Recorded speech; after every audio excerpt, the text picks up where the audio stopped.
बिस्मिल्लाहिर्रहमानिर्रहीम। अस्सलाम वालेकुम। आज मैं आपके साथ शेयर करूंगी छोटे बच्चों के लिए स्पेशल रोटी जो कि ताकत का ख़जाना है।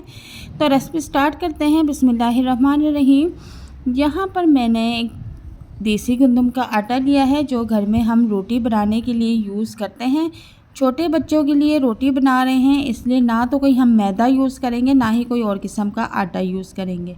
तो 1 कप आटे में मैं 1 अंडा ऐड कर दूंगी और इसके बाद तकरीबन आधा कप में इसमें दूध ऐड कर दूंगी। तो ये मैंने चंद दाने बादाम के लिए हैं, इनको हम अच्छी तरह से ग्राइंड कर लेंगे और ग्राइंड करने के बाद मैं इनको भी आटे में ऐड कर दूंगी।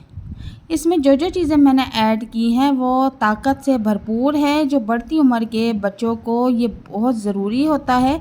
लेकिन आजकल के जो बच्चे हैं वो खाने से इस तरह दूर भागते हैं जैसे उनको पता नहीं खाने को क्या दे रहे हैं। लेकिन ये जब स्पेशल रोटी वो खाएंगे तो आपसे रोज़ बनवाने की फरमाइश करेंगे। तो अब मैं इसमें 2 चम्मच के करीब शहद ऐड कर दूंगी। शहद आप छोटी या बड़ी मक्खी का कोई सा भी ले सकते हैं और इसमें मैंने 1 चुटकी नमक भी ऐड कर दिया है। अब इसको हम दूध से अच्छी तरह गूंद लेंगे। हम पहले तो इसको अच्छी तरह से मिक्स करेंगे, इसके बाद थोड़ा थोड़ा दूध ऐड करके मैं इसको गूंदती जाऊंगी। आटा आम रूटीन की तरह हमने गूंदना है, जैसे घर में हम रोटी का आटा गूंदते हैं। पानी से आपने आटा बिल्कुल भी नहीं गूंदना। छोटे बच्चों के लिए स्पेशल मज़ेदार रोटी रेडी कर रहे हैं तो हमने इसको दूध से ही गूंदना है। अब आटे को हम 5 मिनट के लिए रेस्ट देंगे ताकि ये अच्छी तरह से गूंद के रेडी हो जाए। तो जनाब 5 मिनट गुजर चुके हैं। अब मैं इसको दोबारा से गूंद लूँगी और ख़ूब इसको मुक्कियाँ देनी हैं। मुक्कियाँ दे दे के आपने इसको गूंदना है तो ये बहुत नरम और मुलायम गूंद के रेडी हो जाएगा। तो तकरीबन आटा हमारा गूंद चुका है। अब मैं इसे 10 मिनट के लिए रेस्ट पे छोड़ के रख दूँगी और ऊपर हल्का सा ऑयल लगा दूँगी।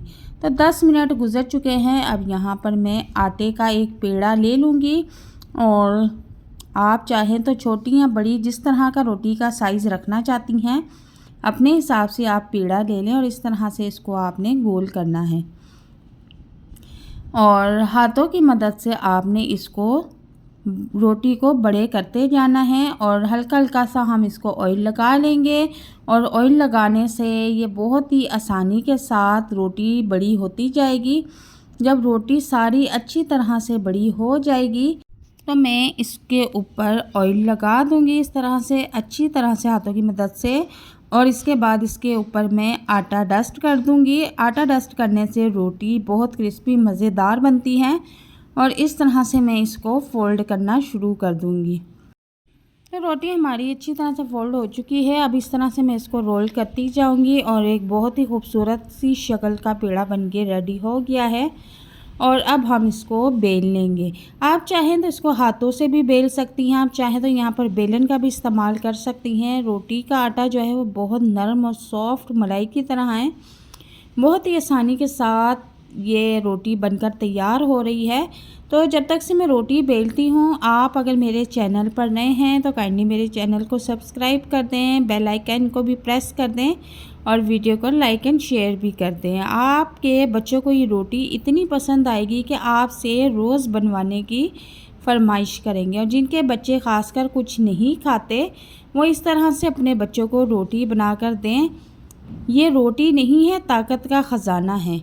तो यहाँ पर हमारी रोटी बिल चुकी है और तवा मैंने नॉर्मल सा गरम कर लिया और तवे पर मैंने रोटी डाल दी है और बिल्कुल नॉर्मल फ्लेम पे हमने इसको पकाना है। फुल फ्लेम पे अगर हम इसको पकाएंगे तो ये जल के ख़राब हो जाएगी और नॉर्मल फ्लेम पे ये बहुत क्रिस्पी मज़ेदार पराठा बन के रेडी होगा। तो अब हम इसके ऊपर घी लगा देंगे। तो घी आजकल गर्मी की वजह से मेल्ट हुआ है, आप चाहे तो इसको ऑयल में भी पका सकते हैं और इस तरह से इसको सेकना हम शुरू कर देंगे। यकीन करेंगे इतना मज़ेदार टेस्टी पराठा बनके रेडी होता है कि बच्चे एक ही जगह पर 2-2 पराठे खाना शुरू कर देंगे। तो पराठा हमारा तकरीबन रेडी हो चुका है और दोनों साइड से बहुत ही खूबसूरत कलर आ चुका है।